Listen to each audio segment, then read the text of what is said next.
Learn Persian with Chai and Conversation, Growing Up Irooni interview with Firoozeh Dumas, author of Funny in Farsi. Okay, well, Firoozeh Dumas, thank you so much for talking with me today. Well, thank you for inviting me, Leila. Did I pronounce the last name correctly? Dumas, yeah. Dumas. Yes, Firoozeh from Dumas. your French 101 classes. This is the 20th anniversary of your book, Funny in Farsi, and I want to say a little bit about my experience with this book. So I was in college at the time. I started college in 2001. So this book came out, and, you know, I go to school, or I went to school at the University of Texas. So we have a big, Middle East program here. So I took some classes in the Persian language and stuff. And when this book came out, it was a huge, huge deal for us all. It was the first book that was a mainstream breakthrough book about the Persian language. So first of all, thank you for doing that. It was such a big thing for us to finally see ourselves represented in this delightful book. So I really appreciate that you wrote this. Thank you. Thank you for your kind words. I really appreciate it. And I think, back then, if you told me I'd be talking to you 20 years later, I would just be blown away. But let's talk about a little bit about the context in which the book was written. So this was right after 9/11. When did the idea for the book first come up? When did you start? Was it after 9/11 or it had been started before then? So actually, I'd started the book before 9/11 because I wanted my children to know my stories. And I had grown up in America.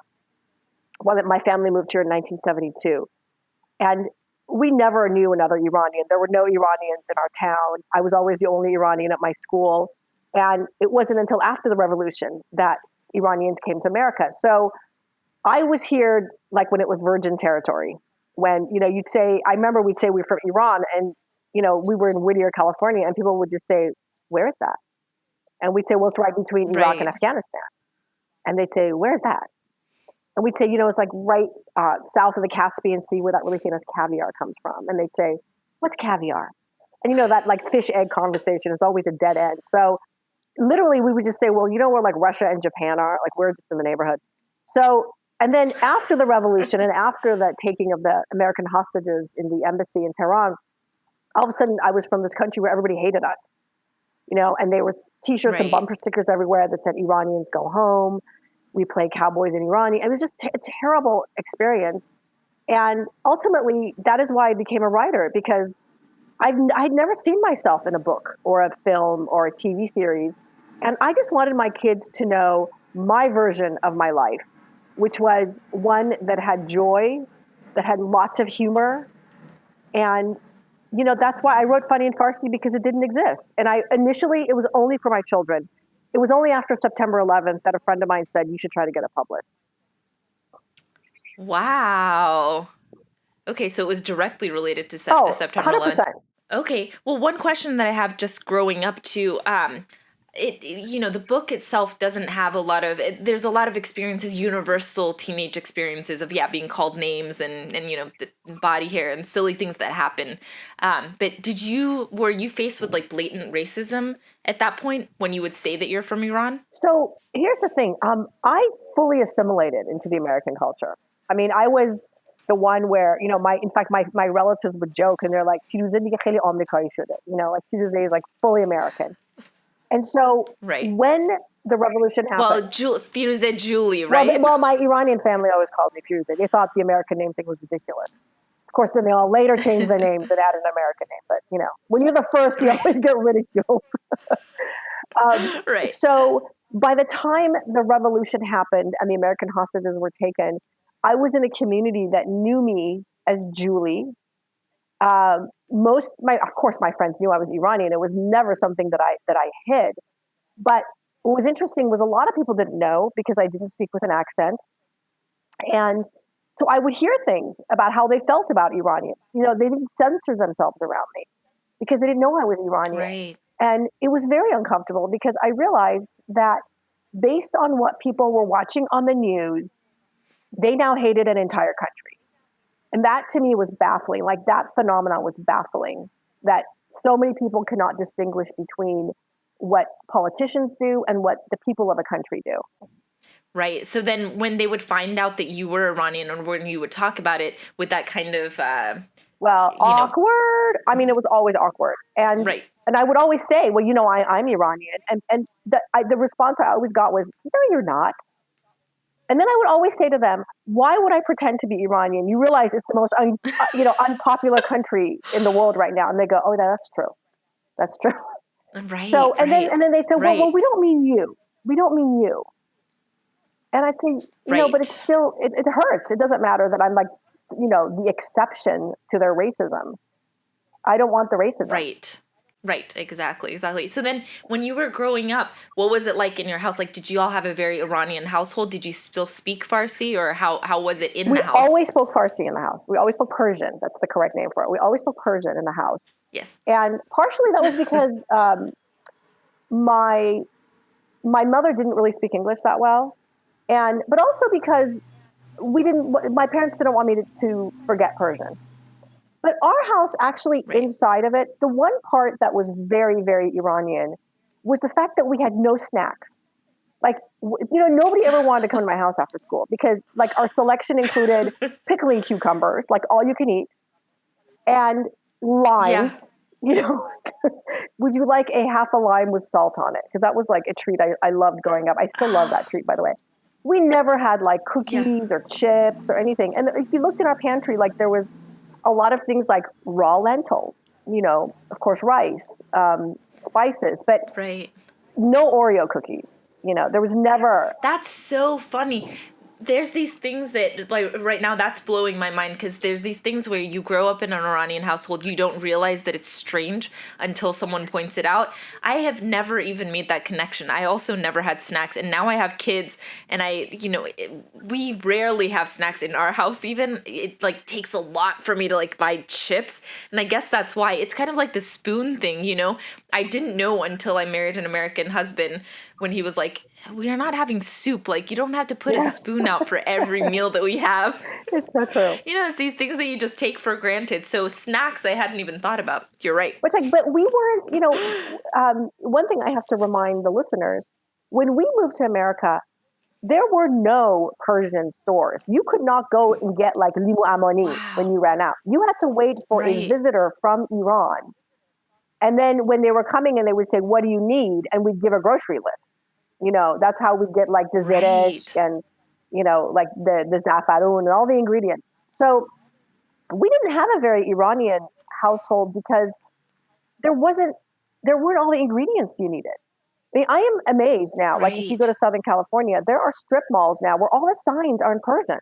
Like they're not even bothering to put them in English. Right. And it was not like that in the early 70s. It was we just had to go Wow. and make do with what we had, and there was a lot of substitutions, and we ate a lot of Kentucky Fried Chicken. We loved Kentucky Fried Chicken, and my parents, neither of them, have ever been particularly nationalistic when it comes to food or tradition. They were always like, "Oh, let's go. There's a date festival in India. Let's go check that out." They wanted to experience the American life. So yeah, my home Wow. was not particularly Iranian except in its lack of certain things. Right, right. But you did celebrate the like Nowruz and Well, the holidays. we did the best we could, but we were literally Right. the only ones because again, like imagine Right. celebrating, like Christmas and you are the only one in your entire city doing that. So we did the best we Right. could, but it was very awkward nobody else was celebrating. So it was like on a Tuesday at like 10 a.m. So like I was at school anyway, Right. my dad was at work. And it didn't at all feel like Nowruz at all. It felt really forced and kind of sad. And at that time, Right. now this is really going to take people back, but there were of course no mobile phones, and calling Iran was really expensive. I mean, I don't remember how much it was per Right. minute, but it was expensive.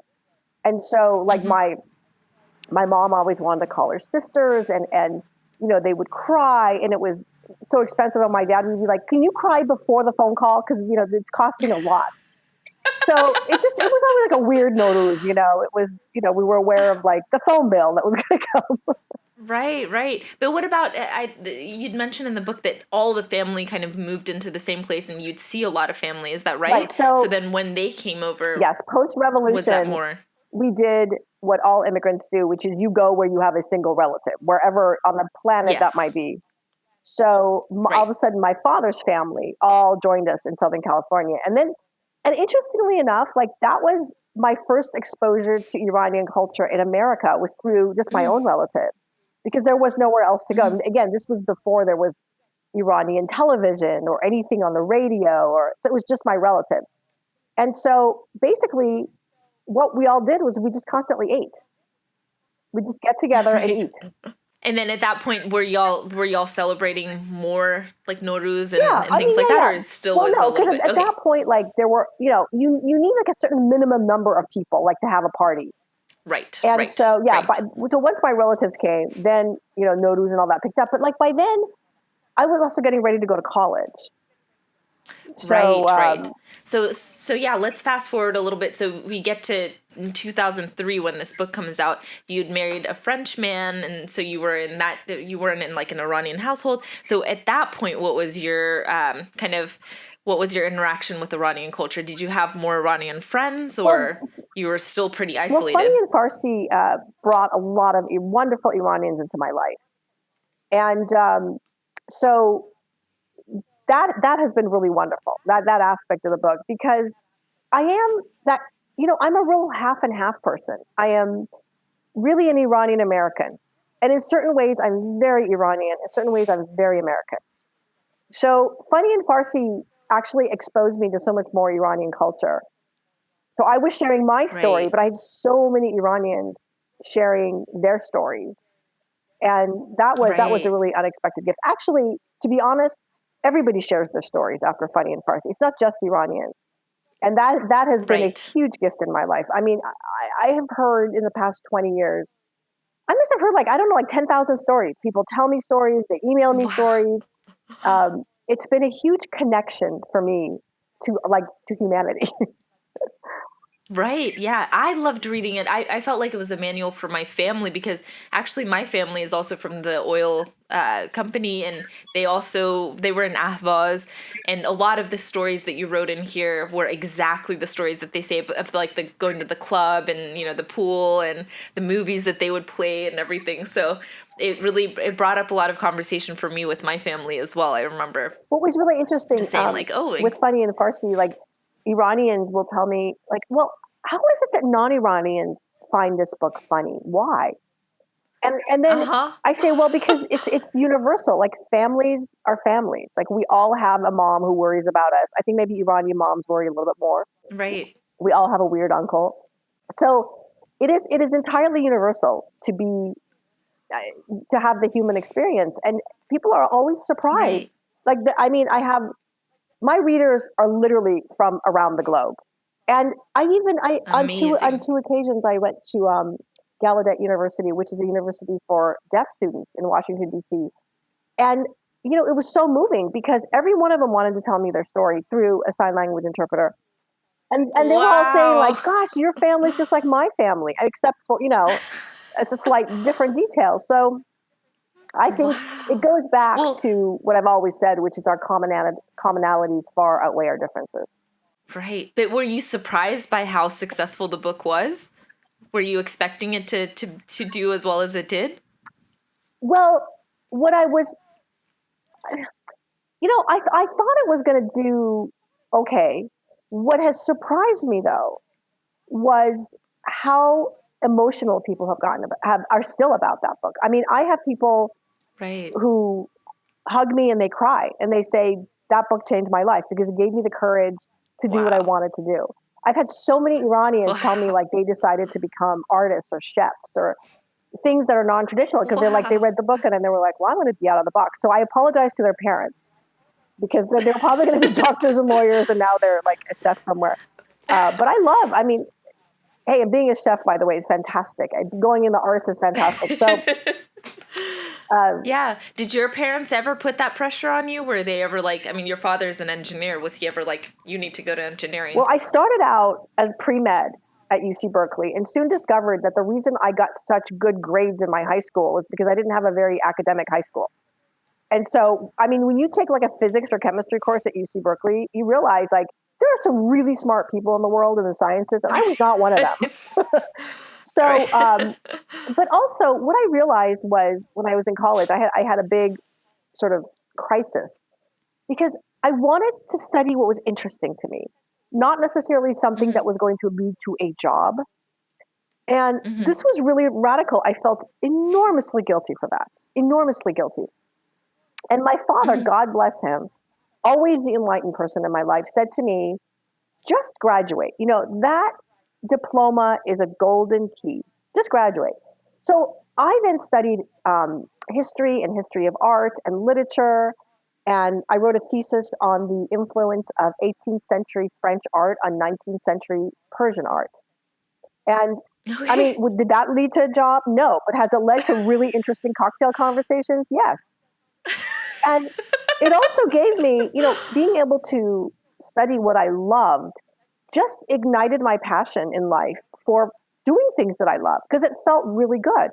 Now, do I Wow. Yeah. recommend people to be a humanities majors? I do. However, please don't make the mistake that I made. Also take like courses in like tax and finance and things like that because I did not have a very balanced education and that was my fault. I remember my brother Mm. Farsi was constantly telling me like, take business courses. You need to be balanced. And I didn't listen to him. So this is a public confession to my brother Farsi that he was right. Well, I'm sure he'll appreciate that. But I will also second that. I wanted to study humanities only.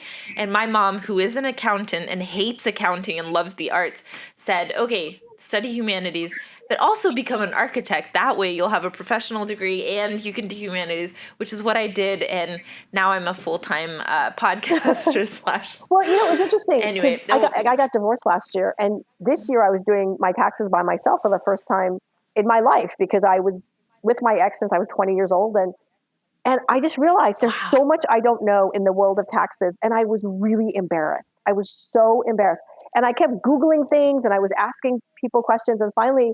I called my accountant. I said, "Look, I want to make an hour-long appointment with you because I want to ask you a series of really stupid questions." So I did. I Yeah. went and I said, I should know all these things by now. Um, and I asked them an hour's worth of really stupid questions. And it was great.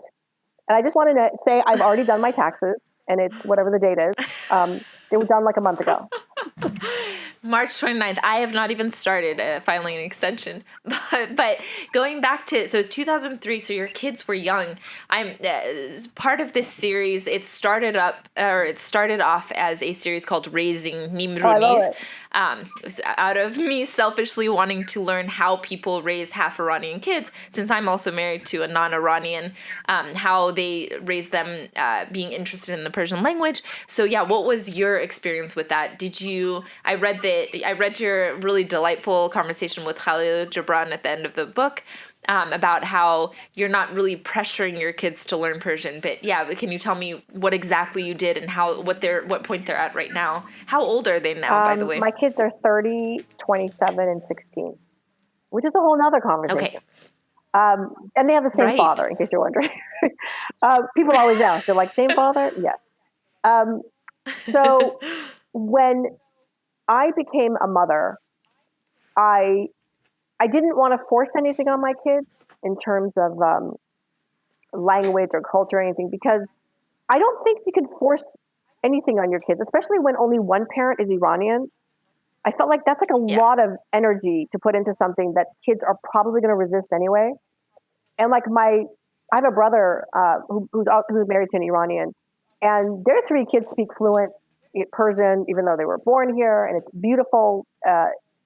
It's really hard when only one spouse is Persian. So my first child actually spoke it fluently because with her I was able to like maintain, I'm only speaking Persian. When the second one came along, by then it was like, a little bit more, but she actually went and like kind of learned quite a bit on her own when we were in Southern California for 3 years. And then my third one, by then, no. So she, and the sad thing is, I think she regrets it. She's the one who probably really would have wanted the lessons. So I got it all wrong. That's really what I'm trying to say here. Yeah, I Okay. I got it all wrong. I mean, they're very decent human beings, all three of them, and I'm really proud of who they are in this world. And whatever languages they end up learning or not learning, that's on them. Okay, so then what would you recommend if you feel like you did it wrong? How would you recommend, like for me, I have a 6, 4, and 5 month old. And your husband is American, As right? American, yeah. So one of the things is no one I interviewed has been able to keep their kids speaking the Persian language. I'll put that out there, except for the Italian person that I interviewed. In Europe, it's a It lot is. easier because they really put a emphasis on a second language. In the U.S., they do not. And then another person that I interviewed, she does the what is it, OPAL method, which is one person, one language. But I ask these people who have managed to do it, whose spouses can't speak the language. I say, well, what's the dinner table like? And they go, oh, it's utter chaos. I'm just speaking to my kids in one language, speaking to the husband in one language, and they're speaking a language, and none of us talk to each other, and it's really unpleasant, which is not what I want, Right, right. Like I want pleasant dinners. Absolutely. So what is your So recommendation? my recommendation is, now there are so many like videos and like there's a lot of Persian stuff for kids. So I would just Right. slide that stuff in there and have them sort of organically learn by watching and listening to shows. Listen, I think here's what I think is really more important than your kids speaking a language. I think what's more important is that for them to be open to people from other cultures. That I think is really important, because I know like some people want their children to speak a particular language, and it's like national pride and all that, and which is fine.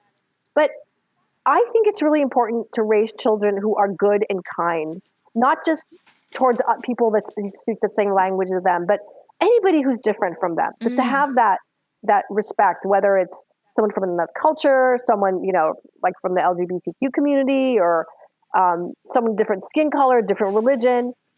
That's what I try to emphasize as a mom. Not so much that they learn my Yes. native language. Now, I wish I had been Got better it. at teaching them my native language. Like I said, I failed. But I did succeed in them being very kind and decent human beings. Wonderful. And what is their relationship like with your parents? Well, my parents are, my mom is not doing well.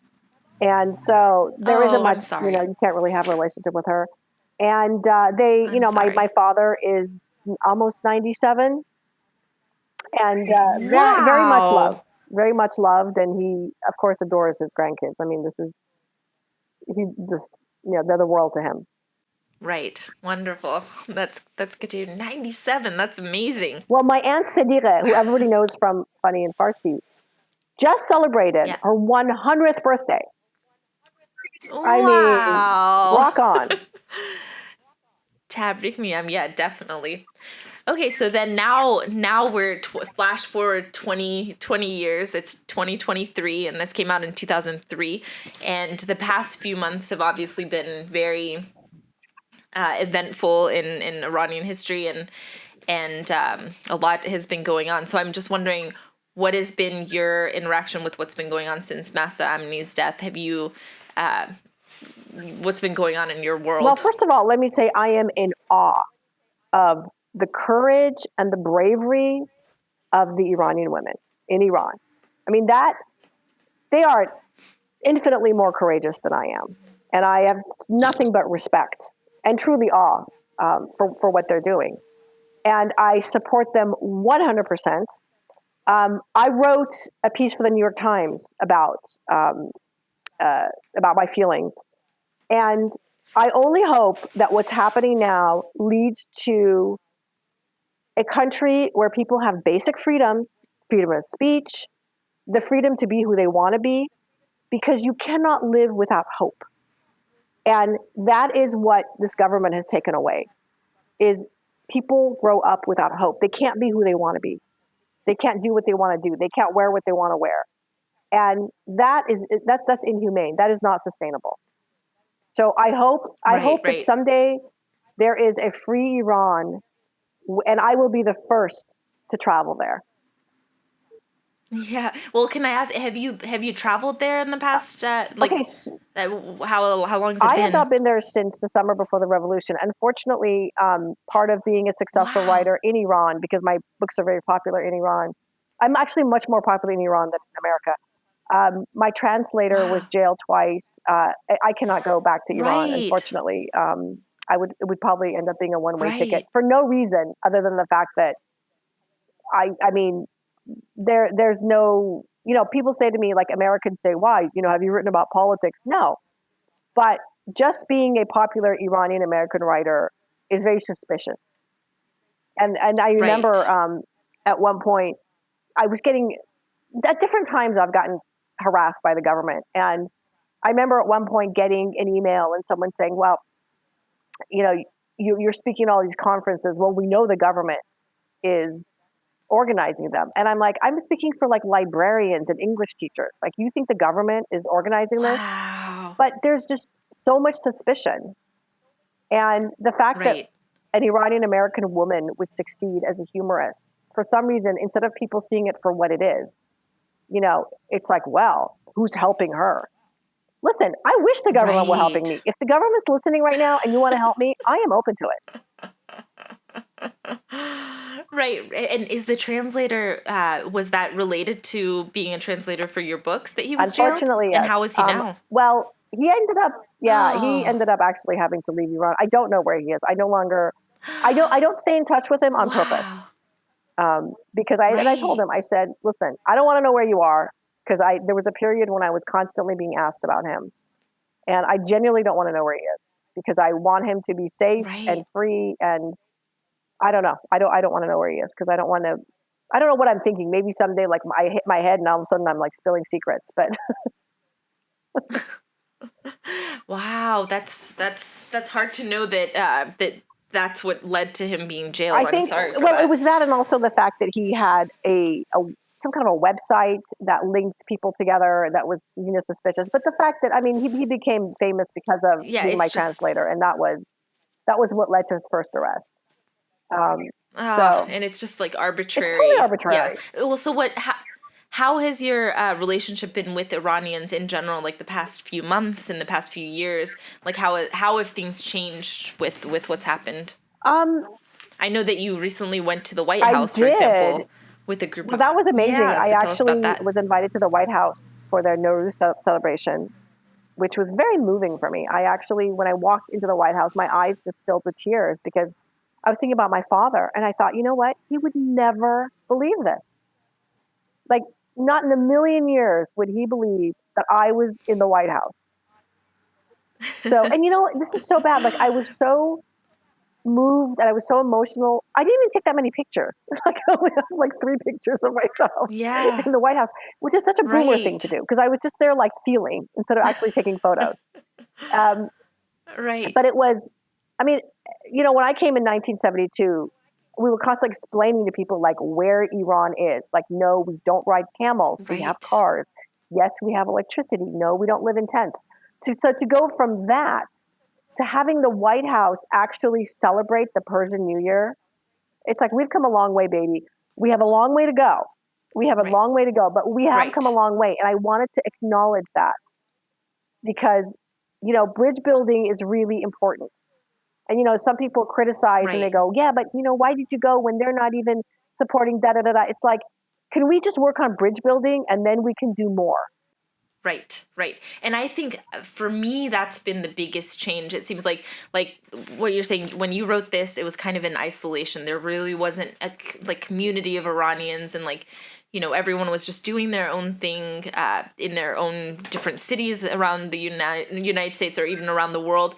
And for me it feels like all of a sudden, since September of 2022, there's been really, like, Iranians have gotten united, both Iranians out in the diaspora together and Iranians in the diaspora with those in Iran. I feel like there's really a lot more unity than there was Oh, before. So I don't know if you absolutely. Oh, felt I that. absolutely feel that way. And what's also really great is, for the first time since I've lived in America, I love how much media coverage Iranian women are getting.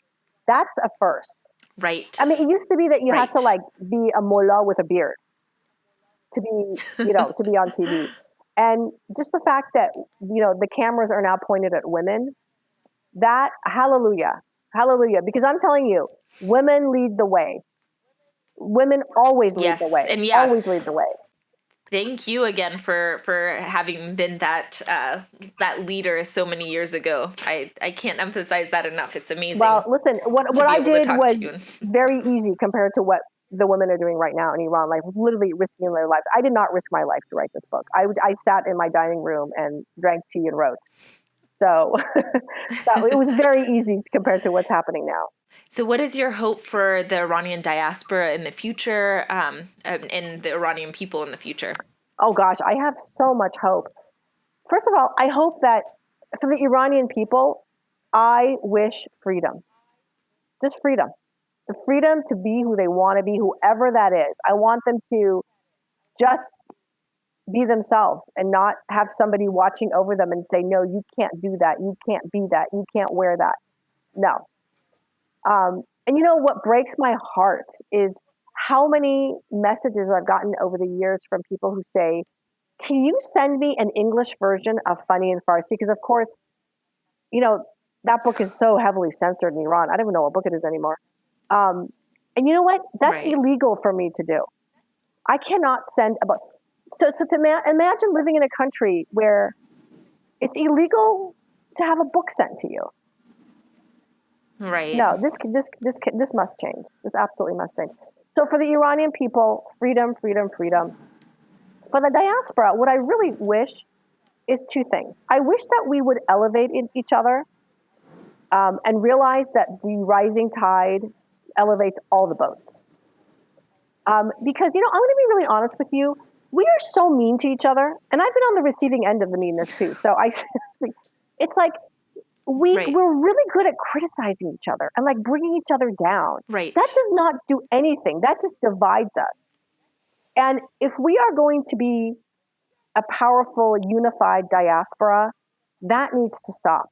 You know, I remember Absolutely.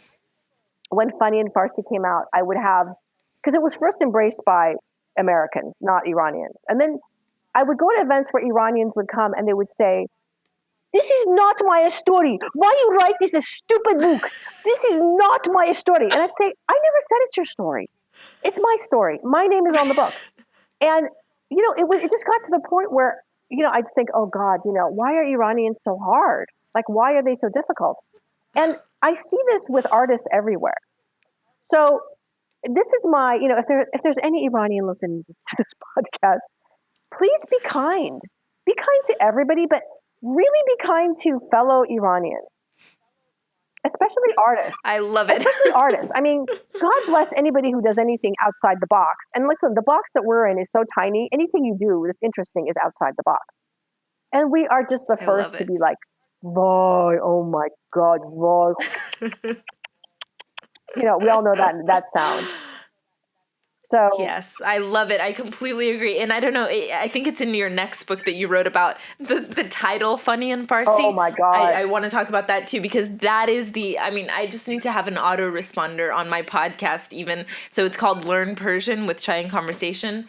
And oh my goodness, the amount of comments that I get of like, why are you, doing the Western word Persian? That's not our word. It should be Farsi.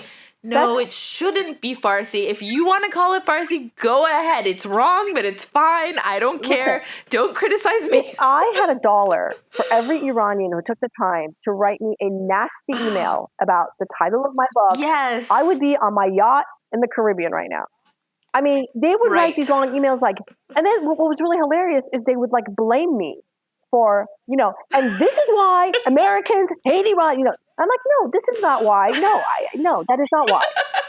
But you know, I remember. I love what you put. Can you just look up humorous alliteration, please? I should copy that and just put it as my tagline. Can you look up humor? All of my videos, I just want to be like, can you look up humor? No, no. It just goes back to the comment of like people. If you don't have anything nice to say, just don't say it. Right. Absolutely. Well, thank you so much. Is there anything else that you want to add, and then that we haven't covered so So I far? want to actually thank everybody out there who has given Funny and Farsi as a gift. I mean, I hear this all the time. People say, you know, I gave it to my coworkers, I gave it to my dentist, I gave it to my boyfriend, girlfriend, and it means a lot to me because I do believe that the arts connect us. And these stories, first person stories, connect us and they take away the fear of the other. So thank Yep. you to all of you who have spread the word. I really appreciate it. And thank you so much, Layla, for inviting me to be on your podcast. Thank you. I have one last thing to say Sure. too. You wrote an essay. I was trying to find it. You can tell me where it is about when your father was selling a car and the Oh, concept of that's enough. the best. I love that. That was, yeah. What I mean, because I do you love the know? Yeah. story. Do you know where that? So it's in the New York Yes. Where Times. was It's in the New that? York Times. Okay, New York Times. So I'm going to link it in this podcast for everybody to read because for me, having my own business and reading this, it really was a life-changing reframing for me. It really changed the way I think of things in my business. It's about the concept of enough, and I think that that's a really important concept for everyone to know. I love that story, and I want to tell you why I wrote that story. Is I moved from Europe. I moved back to Northern California, and I live in a town which is very affluent, but like literally 5-10 minutes from this affluent area, there are people living in RVs. And these are workers who can't afford to rent, but they have to work here, so they live in RVs. And I just couldn't digest this. I still can't digest this. So that article came out from that situation. And I love that story because I love my dad so much and I love his generous outlook on the world and the fact that he just was never greedy. Absolutely. And I think, yeah, I'm going to link that article. I think it's good for everyone to read and just remember what is the concept of enough? What's the concept of generosity and, looking out for your fellow mankind.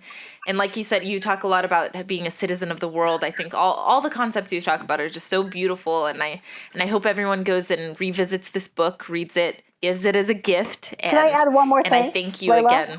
Yeah. I just want to say that last year on July 4th, I was a clue on Jeopardy. And when people ask me what's the highlight of your career, the White House is a second. Being a clue on Jeopardy. By the way, it was not a cheapo question. It was an $800 question.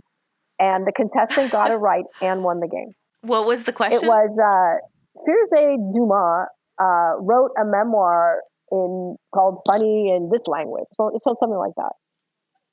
Amazing. I'm telling you, that was my career peak. That is amazing. Well, thank you so much for talking with me, and I think we can, in hopes of Zan Zindagi Azadi, we can agree on that. Absolutely. Here's to freedom. Thank you. Yes, here's to freedom. Thank you so much.